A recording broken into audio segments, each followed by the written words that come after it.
times in different states and different cities and different countries.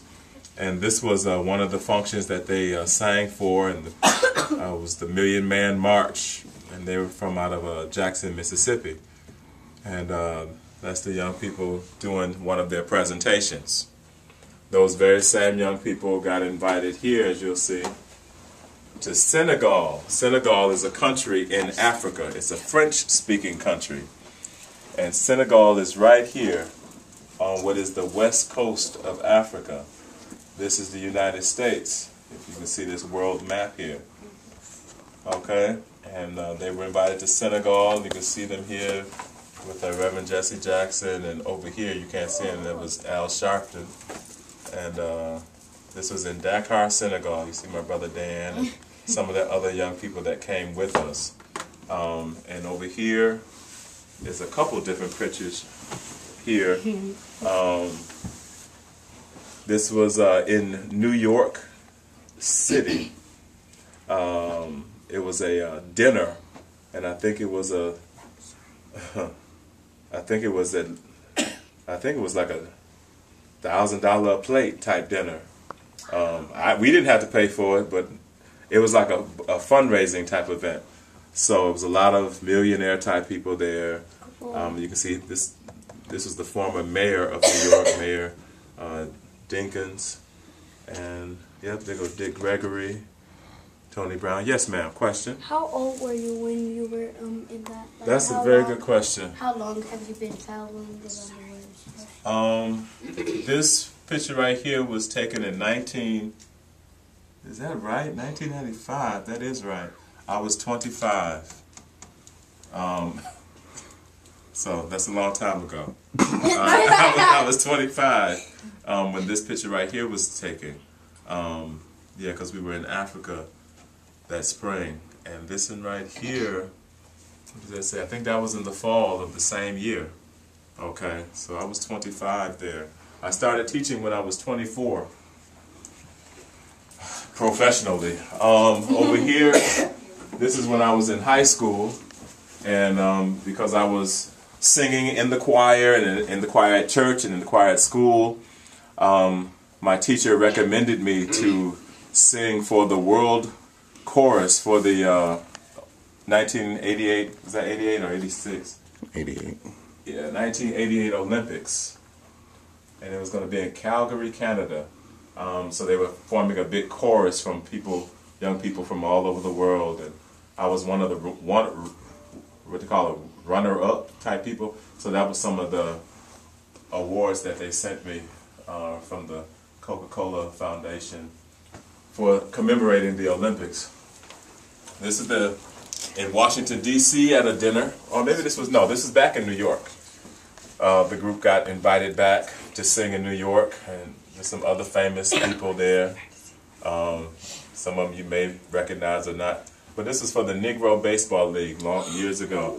Have you heard of the Negro Baseball League? Yes, Good. We had a book about that, and we kept on reading it over and over, so now I know about them. Good, yeah. So I'm glad. I didn't know about it until I went to that. And I was 25 at the time. And here you know about it already. That's good. I like that. This one right here, they gave us this award on the Maury Povich show. That was back in 1995. Like I said, that was a long time ago. That's when it was a really, really good show. It's kind of fell off these days. Anyhow, let's move on. Over here, you see this picture. We were in Washington, D.C. for the Congressional Black Caucus. And you see a picture with General Colin Powell. Did anybody know that name? General Colin Powell. He was the first African American to be Secretary of State for the United States. So you have the President of the United States, then you have the Vice President, then you have the Secretary of State. I think that's right. I have to recheck that before you post it. But anyway, that was the Secretary of State. I'm into music, not government. Right. Music. This was at the United Nations in New York, and this was the Nigeria House. The Nigerian people have a building there, headquarters there at the United Nations. So that was where we were there. This again was in Dakar, Senegal at the African American Summit. This right here, as you can see, is a combination of African American performers in concert music. So you have composers, singers, instrumentalists. This right here was my very first voice teacher, Dr. Willis Patterson, when I went to the University of Michigan at 18 years old. This man right here began teaching me to sing, and some of these people I'd met them personally and have known them over the years, and some of the other persons have passed on, like Professor Verrett, very dear lady. Tell them about the lady beside Patterson. This lady here, Sylvia Olden Lee is her name. It's not a good picture of her, I'm afraid. But Sylvia Olden Lee was the first African American to be a accompanist. That means someone who plays the piano, okay, at the Metropolitan Opera. So that's a very, very prestigious position. And she held that position. She was the first African American to be an accompanist there and a coach. And she was the kind of person, she could read the score, read the music, and then she'd memorize it. That's what me and my mom were just talking about in the car. Is that right? That's what you and your mom was just talking about in the car. What were you saying? No, she was talking about like how I need to start doing that. Mm-hmm. How you need to start learning it and memorizing it, huh? This lady, she could take a whole book like this thick, full of all kinds of different music, and she would play it and then she'd get it memorized. So she could do a whole opera, a whole concert, and never look at the music. Oh yeah, that shows you what we can do when we put our minds to it. Okay, because our mind is like a computer. Don't ever let nobody tell you, oh, you can't remember that, or that's too much. No, it's not. You can remember it. Okay, you can remember it. This last one over here was another dinner in New York, and this was the African American Institute's tribute to Bishop Desmond Tutu. And you see here my little picture with Bishop. That was one of the people I just wanted to get a picture with, Bishop Tutu. And you can see the quartet up here. You see how they're lined up? They're lined up doing their ha-wee. Same stuff that you all have been learning to do. These are the very first ones who did that presentation. And it took them literally around the world. It took them to various places in America doing the same presentation that you all are learning to do. Yes, ma'am. Was your brother in that? Yes, my baby brother Dan. That's him there, and that's him in the front of the quartet there. I can see one there too. Uh-huh. Yeah. And you see all these people here? Mm-hmm. They paid a whole lot of money to sit at them tables. A whole lot of money. We didn't, praise the Lord, because they invited us. Okay, and that's one of the reasons why it's important to have good table manners and good etiquette. Yes, because sometimes you'll get invited to places like that, and you can't just be sloppy. You can't be sloppy, because they'll say, no, nah, let them eat in the kitchen. Let them eat, or we'll get some plates for you to go. How about that? No, we want to sit here and eat, okay, with everybody else. Okay, we're good enough to sit there and eat with everyone. All right? Joanne, speak on what you did Thursday up at First Ward. Small talk. Oh, after we got done doing the after we got done doing the presentation at First Ward, they had a Thanksgiving dinner program that they're doing. Daddy, he wanted us to have a seat and do our etiquettes when we are served the food. And some people did good, some people not so much, but while we was there, the people who were at my table, we had a gentleman who was there that none of us knew. So I gave him a lesson on us doing small talk, and they didn't know what small talk was. And I explained that it was learning about a person, basically, like introducing yourself and such. And they did pretty well. We invited him to see the African saga, and we found out where he lived and about how he came to be here and stuff. They had a lot of fun, and they can't wait to do it again.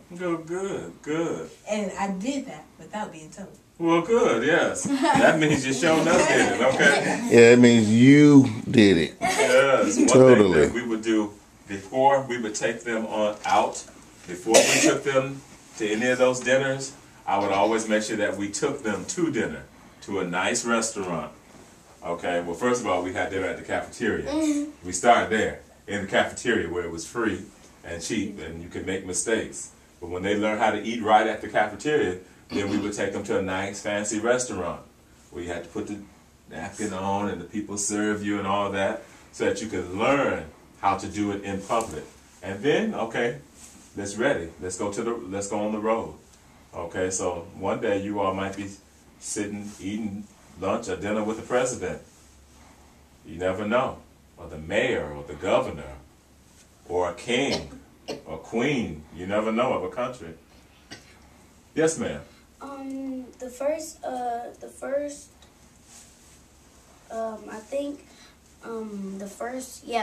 mayor, she came to our church and she gave our pastor the key to the route.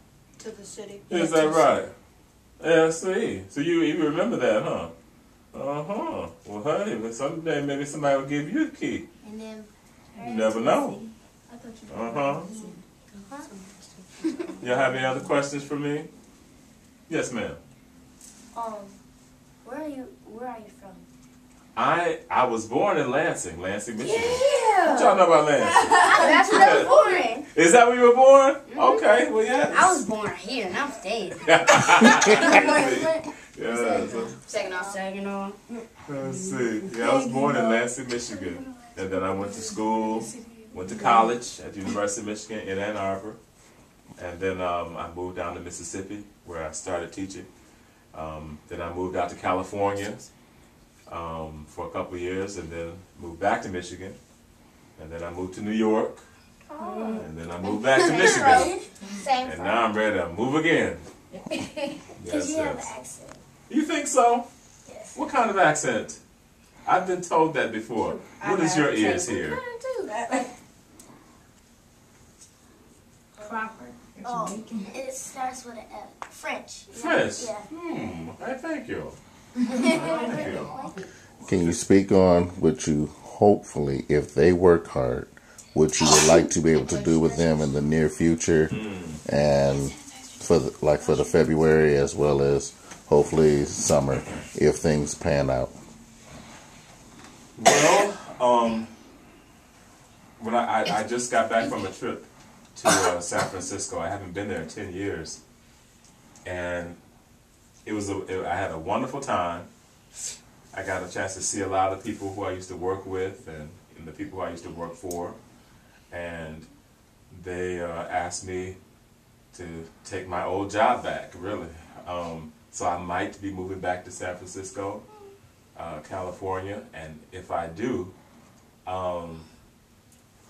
it's to make sure that other young people have the same kind of experiences that you're having now, that you're able to learn about music, learn about our culture, and have fun doing it, and that it has the opportunity to take you places.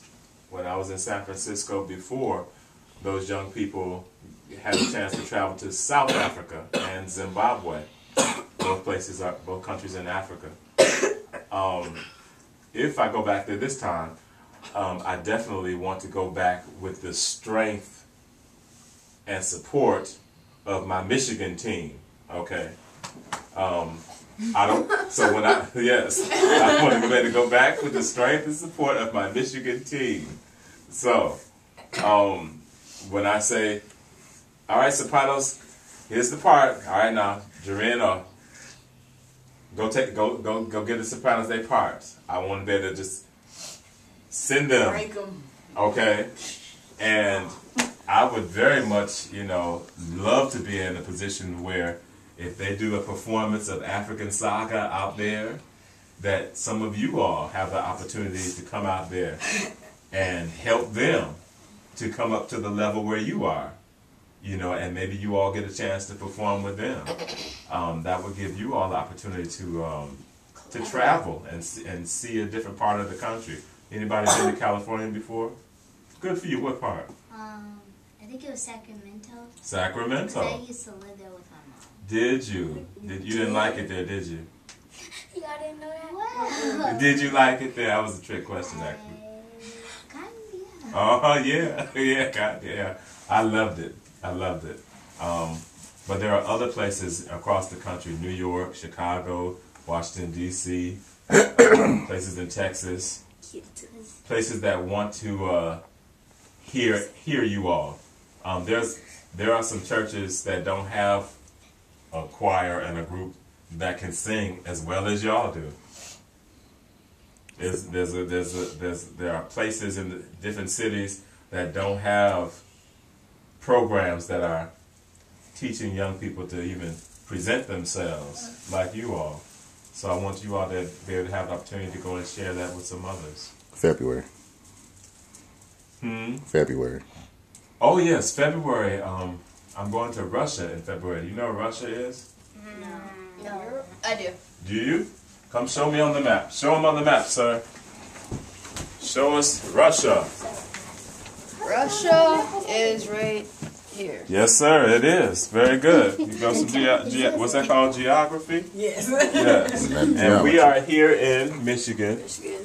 And in February, I will fly to Germany for a couple days, and we will rehearse in Germany. And then we will fly to Moscow and then Kazan, Russia, which is the third largest city in Russia. And I'll be there to do a concert with the orchestra there. And just before I go, I'm going to do like a recital, which is kind of like a concert of music. And I would very much like for you all to sing a song or two in that recital. I've never done that before, but I would love to have you all sing on the recital with me. Yes, ma'am. That would be my first time going out of Michigan. Yeah. Probably, no, not really. Have you not been out of Michigan? Oh yes, you got to. We got you. You got to see some places. You haven't lived. You don't have a life. Yes, you got to see some places. So these songs that we're going over tonight are songs that I think I'd like to have you all help out and sing at that recital in February. And then the next day is when I go to Russia. So.